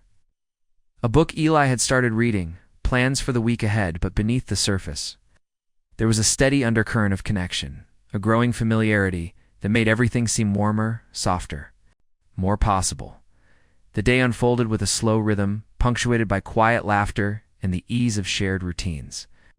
They moved through the house, picking up where they had left off with unpacking boxes and arranging furniture, each task a stitch in the fabric of their new life together. Em showed Eli the spots where she wanted paintings hung and shelves installed, and Eli worked with a patient focus, the motions practiced but infused with care. The house felt different now, less like a place of transition and more like a home. It was a space shaped by two people who had chosen, consciously and gently, to create something together. The walls echoed with their conversations, their silences, their laughter. The floorboards creaked with the weight of small moments that mattered more than they seemed. That evening, as the sun dipped below the horizon and the sky deepened into rich shades of purple and gold, they settled onto the porch once more. The rocking chairs creaked softly under their weight, and the air was cool but inviting. Em pulled the blanket tighter around her shoulders, and Eli draped his jacket over his knees. They watched the world outside the yard trees swaying in, the breeze, the distant glow of streetlights flickering on one by one. It was a moment suspended between endings and beginnings, a pause that held both reflection and hope. Emma's hand found his again, fingers intertwining in a familiar dance. There was no rush to speak, no need to fill the space with words. The silence was comfortable, a shared breath between two souls learning to trust the quiet. Eli thought about all the nights he had spent alone, the walls he had built around himself, and how this night felt different, lighter, more open. He realized that what they were building wasn't just a relationship but a sanctuary, a place where they could both be seen and held without fear or pretense. Later, inside the house, Em pulled out an old photo album from one of the boxes. The pages were worn and yellowed, filled with snapshots of family and friends, moments frozen in time. She opened it carefully and began to share stories behind the picture's childhood memories, celebrations, hard times, and happy ones. Eli listened, captivated by the way her voice softened with nostalgia and strength. It was as if she was opening a door to her past, inviting him in to understand not just the woman she was, but the journey that had led her here. He felt honored to be part of that journey now, to walk alongside her as they navigated the delicate balance between past and present. The night deepened, and as they prepared for bed, Eli found himself thinking about the word home. It wasn't just the house, he realized. It was the feeling of being with someone who saw you, truly saw you, and still chose to stay. It was the trust to be vulnerable, the courage to ask for what you needed, and the grace to give space for healing. Em had whispered, "I need you to stay tonight." And in doing so, she had invited him into a new chapter, not just of her life, but his own. They climbed into bed again, the weight of the day settling around them like a bomb. This time Eli felt a quiet confidence in the closeness between them, a knowing that what they had was fragile but real. As sleep finally claimed them, he held on to the warmth of her beside him, the gentle rise and fall of her breath, the promise that some nights are more than just a passage of time, they are the beginnings of everything that follows. The days began to blur in the best way possible, a quiet symphony of ordinary moments woven together by a growing sense of belonging. Each morning brought the same gentle routine, the soft light filtering through the windows, the aroma of fresh coffee brewing in the kitchen, the sound of Em's voice humming softly as she moved about the house. Eli found himself waking not with a sense of obligation or the usual restless energy, but with a calm certainty that he was exactly where he was meant to be. The walls around him felt less like barriers and more like an embrace, shaped by the presence of someone who had invited him in with open hands and an honest heart. It was in these small, unremarkable fragments of time that something extraordinary was quietly taking root. They worked together on the house as though it were a canvas waiting for their touch. Em showed a surprising eye for detail, pointing out places where paint needed a second coat, or where a picture frame would catch the light just right. Eli admired her attentiveness, not just to the house, but to everything around her. There was a careful mindfulness in the way she moved, a softness in her gaze that softened even the hardest edges of the day. For Eli, who had lived a life of constant motion and shifting places, this steadiness was new and welcome. It grounded him in a way he hadn't realized he needed. One afternoon, as the sun dipped low and the sky was painted with streaks of pink and orange, they sat on the porch, steps sharing a quiet moment. The neighborhood hummed softly with the sounds of life-distant laughter, the faint bark of a dog, the rustle of leaves stirred by a gentle breeze. They didn't speak much, but their silence wasn't empty. It was full of the kind of understanding that grows between two people who've started to see each other beyond the surface. Eli felt a warmth bloom in his chest, not just for the woman beside him, but for the possibility of what they could become. The nights, too, carried their own rhythm. After dinner, they would often retreat to the living room where Em would read, aloud from a book or share stories from her past, her voice steady and soothing. Eli listened, feeling as though each word built a bridge between their worlds, connecting their histories in ways neither could have predicted. There was a quiet magic in these moments, the kind that isn't flashy or dramatic, but deeply real. It was in the way their hands would occasionally brush, the shared smiles that lingered a beat too long, the gentle ease of being seen and accepted. One evening, as they prepared to call it a night, Eli noticed a shift in Em's demeanor, hesitation that hadn't been there before. She lingered by the door longer than usual, fingers tracing the frame as if gathering courage. He watched quietly, sensing something unsaid. When she finally turned to him, her eyes were softer, more vulnerable. Without words, she reached out and took his hand, the simple touch carrying the weight of 1,000 unspoken feelings. Eli squeezed gently, letting her know he was here, that he wasn't going anywhere. That night, as they lay side by side in the quiet darkness, Eli felt the boundary between them dissolve a little more. It wasn't about grand declarations or promises made in haste. It was about the slow, deliberate choice to be present, to hold space for each other's fears and hopes. The night stretched on, filled with whispered thoughts and gentle reassurances that weren't always easy to say aloud, but were understood perfectly in the shared silence. In those early hours before dawn, Eli thought about the journey that had brought him here, the work, the long days spent fixing and building, the countless places that had been just a stopover rather than a home. He realized that what he'd been searching for wasn't just a place to live, but a place to belong. And somehow, in the most unexpected way, he had found it beside Em. She had whispered those words that first night. "I need you to stay tonight," and in that simple request was the beginning of everything. It was an invitation to step into the unknown, to open up to the possibility of connection and trust as the first light of morning crept through the curtains. Eli reached out and brushed a stray lock of hair from Em's forehead. She stirred softly, eyes fluttering open, and for a moment they simply looked at each other. No words were needed to convey the depth of what was growing between them. It was a quiet promise, a tender acknowledgement that they were walking this path together, step by careful step. The days ahead held uncertainty, as all new beginnings do. But Eli knew that whatever challenges came their way, they would face them side by side. The house was no longer just a structure of wood and stone. It was a home built on patience, kindness, and the willingness to stave in when it was hard. And for Eli, that was more than enough. The days continued to unfold gently, each one folding into the next with the steady rhythm of shared routines and quiet discoveries.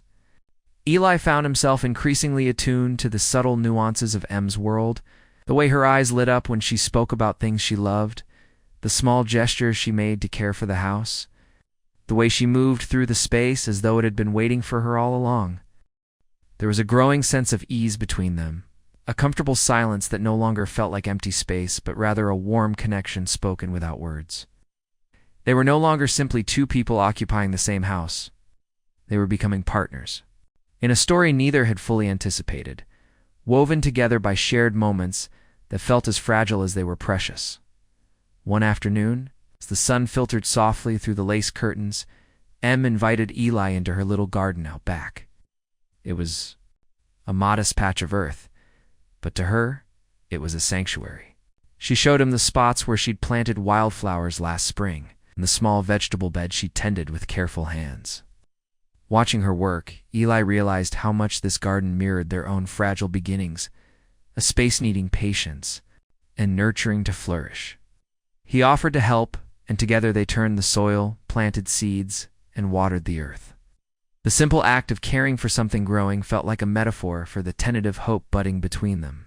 Dirt under their nails and the warmth of the sun on their backs. They laughed at their awkwardness, sharing stories about past gardening disasters and the strange satisfaction that came with small successes.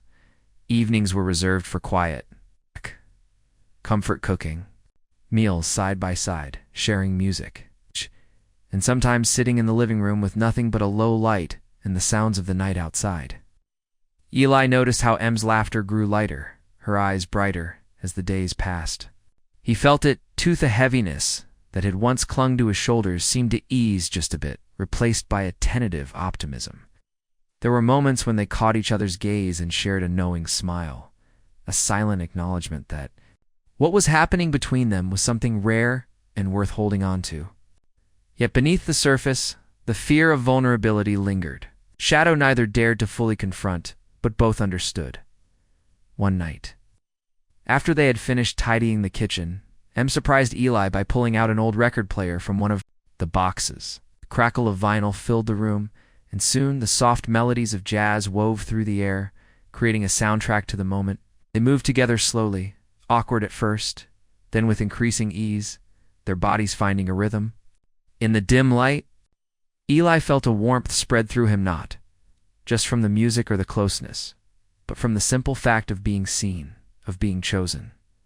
They didn't need words. The dance said everything. It was a step into trust, into letting go of past wounds, and embracing the uncertain promise of now. As the night deepened, the mood shifted from light-hearted to contemplative. Sitting close on the couch, Em shared pieces of her story, the years of marriage that had ended quietly but painfully, the loneliness that had crept in afterward, the fear that she might never find that kind of connection again. Eli listened with a quiet empathy, understanding that the courage it took to open up was a gift he didn't take lightly. He shared his own scars too, the years of drifting from place to place, the struggle to find meaning beyond the work that had long defined him. Their vulnerabilities mingled, creating a space where pain and hope coexisted, where healing seemed possible simply because they faced it together. The hours slipped away, but the night was far from over. Em's whispered words, "I need you to stay tonight," had become a touchstone for both of them. A reminder that they weren't alone in their fears or hopes. That night, as they lay entwined in the quiet dark, Eli felt the boundaries between past and future blur. The uncertainty of what lay ahead didn't frighten him so much anymore. Instead, it held a promise. A promise that whatever storms might come, they had found a harbor in each other's presence. It was not perfect, not without its flaws, but it was real. When dawn finally broke, spilling pale light across the room, Eli reached out instinctively to brush Em's hair from her face. She stirred softly, eyes fluttering open to meet his. There was a tenderness in her gaze, a quiet gratitude for the man who had come into her life and stayed when it mattered most. In that moment, words felt unnecessary. The story they were writing together was unfolding in the space between heartbeats, in the silences and the small acts of kindness that made a house a home. The passage of time in that house felt both swift and slow, as if the days were folding into one another, yet each moment carried its own weight and significance. Eli found himself increasingly aware of the small details, the way Emma's eyes softened when she caught him watching her. The quiet comfort in the way their routines intertwined, the gentle touch of her hand brushing against his as they moved around the rooms. There was a subtle choreography to their days, a dance that neither had rehearsed, but both followed instinctively. It was in these quiet rhythms that the real transformation was taking place, not in grand gestures, but in the everyday acts of presence and care. The house, once a jumble of boxes and unfamiliar spaces, was slowly taking on the contours of home. Paintings hung in their chosen spots, furniture arranged just so, the garden flourishing under their joint efforts. More than that, the space was filling with memories, laughter, echoing down the hallways. The scent of freshly brewed coffee mingling with the crispness of dawn, the soft murmur of conversations held late into the night. For Eli, who had spent so long moving through life as a stranger to himself, this sense of belonging was new and quietly overwhelming. One afternoon, as they sat side by side on the porch steps, Eli noticed how the late summer light cast a golden haze over everything, lending a softness to Em's profile that made her seem almost ethereal. She leaned into him without a word, resting her head on his shoulder, and for a moment the world beyond the yard ceased to exist. There was a depth to their connection now, something that transcended the physical and touched the heart of companionship. And trust was a bond forged not just through shared space, but through the willingness to be vulnerable. To show up despite the scars and fears, their conversations grew deeper, exploring hopes and regrets, dreams shelved away and quietly resurrected. Eli shared stories from his past, the roads he'd traveled, the people he'd met, the loneliness that had settled like a shadow in his chest.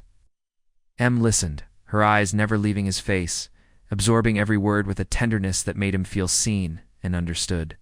In turn, she spoke of the chapters of her life that had shaped her, the joys and losses, the moments of strength and the quiet battles fought in solitude. Each revelation was a thread, weaving them closer together in a tapestry of shared humanity. Evenings often found them in the kitchen, cooking meals that were simple but made meaningful by their shared effort. The clatter of dishes, the steam rising from pots, to shared smiles over a particularly well-seasoned sauce, these small moments became the fabric of their life together. Eli discovered a pleasure in these domestic rituals, a stark contrast to the hurried, solitary existence he had known before. There was comfort in the predictability, in the steady pulse of days marked by small joys and mutual care. Yet beneath the calm surface, both felt the undercurrents of uncertainty, the delicate balance of building something new without losing themselves, the fear of what the future might hold. There were days when the silence between them stretched too long, moments when the weight of unspoken questions hung heavy in the air.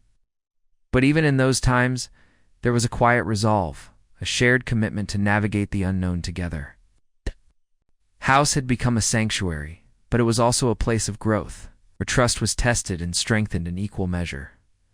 One particular night, as the moon cast a silver glow over the garden, Eli and Em sat wrapped in a blanket on the porch, watching the stars emerge one by one. The cool night air was tinged with the scent of jasmine and earth, and the world felt vast and full of possibility. They spoke softly about the future, about the dreams they dared to imagine, and the fears they still carried. It was a conversation marked by honesty and hope, a testament to how far they had come. In that moment, Eli realized that staying had become not just a choice, but a calling, a desire to be part of something enduring and true. As the night deepened, Em rested her head on Eli's chest, listening to the steady beat of his heart. The simple closeness was a balm, a quiet affirmation that no matter what lay ahead, they would face it together. The journey had not been easy, but it had brought them here to a place of fragile beauty and tentative joy. And as dawn approached, spilling pale light across the sky, Eli felt a profound gratitude for the woman beside him, for the story they were writing together, one chapter at a time. The final days in that house carried a weight both heavy and light. Like the bittersweet ending of a well-loved book, Eli and Em moved through their routines with a quiet awareness that something was shifting. Gentle farewell to the chapter they had written together, and a tentative anticipation of what the future might hold. The house, once a place of uncertainty, and unfamiliarity had become a vessel of memories.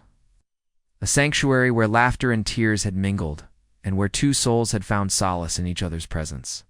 It was in these last moments that Eli fully grasped the meaning of the journey, not just the physical act of staying, but the emotional courage it had demanded. They spent the mornings wrapped in slow conversations, drinking coffee and watching. The sunlight danced through the curtains, savoring the simple pleasure of shared silence. Each glance between them held a multitude of unspoken emotions: gratitude, hope, and the ache of impending change. Eli felt a swell of affection that transcended words, a deep appreciation for the woman who had opened her home and heart to him with such quiet bravery. Em, too, carried a tender vulnerability, the kind that comes from loving and losing. From daring to trust again after years of guarded solitude, the days were filled with small acts of kindness, folding laundry together, preparing meals side by side, lingering in the garden as the last blooms of summer began to fade. The house seemed to breathe with their presence, the walls echoing with the soft sounds of life and love. Eli often caught himself marveling at how far they had come from strangers to companions, from caution to connection. There was an honesty in their bond that felt rare and precious, a delicate balance between holding on and knowing when to let go. One afternoon, as the sun began its descent, casting long shadows across the wooden floor, Im surprised Eli with a handmade scrapbook. The pages were filled with photos, ticket stubs, and little note tokens of the memories they had created together. She handed it to him with a shy smile, a silent invitation to carry a piece of their story with him. Eli flipped through the pages slowly, his heart swelling with a mixture of joy and sadness. It was a tangible reminder of the moments that had stitched their lives together, the laughter, the tears, the quiet nights, and sunlit mornings. Each page was a testament to the love they had nurtured, fragile but true. That evening, they sat on the porch for what felt like the last time, wrapped in a shared blanket against the cooling air. The sky was a canvas of deep blues and twinkling stars, the world hushed in reverence. They spoke softly, their words weaving a tapestry of memories and hopes, fears and dreams. Eli confessed his gratitude for the unexpected gift of connection, for the way Em had shown him a different kind of home, one built not just of walls, but of trust and tenderness. Im shared her own reflections, the strength she had found in opening up, in embracing vulnerability despite the risk of heartbreak. As the night deepened, Eli and Em held each other close, their breaths mingling in the quiet dark. The house now, a silent witness to their story, seemed to hold its breath with them, honoring the love that had blossomed within its walls. They both knew the road ahead was uncertain, that life would pull them in different directions, that the past and future were woven with threads of both joy and sorrow. But in that moment, wrapped in the warmth of each other's arms, they found peace. They had chosen to stay, to open their hearts, and in doing so had discovered a love redefined, not a perfect fairy tale, but a real and enduring companionship. Dawn came slowly, painting the sky with gentle hues of pink and gold. Eli watched Em as she slept, the soft rise and fall of her chest, a steady rhythm of life and hope. He felt a quiet resolve settle within him, a promise to carry the lessons of this time forward, to cherish the courage it took to say, stay, and to honor the connection they had forged. The house was no longer just a place. It was a symbol of what was possible when two people dared to trust, to open, to love without reservation, as they prepared to face the days beyond these walls. Eli felt a profound gratitude for the journey, for the woman who had whispered that night, for the quiet moments that had changed everything. The story they had shared was not an ending, but a beginning, a new chapter waiting to be written in the hearts they carried with them. And as the sun rose higher, filling the room with light, Eli knew that no matter where life took them, the promise of that night, the invitation to stay, would forever echo in his soul. Up next, we've got two more standout stories right on your screen. If this one hit the mark, you won't want to pass these up. Just click and check them out. And don't forget to subscribe and turn on the notification bell so you don't miss any upload from us.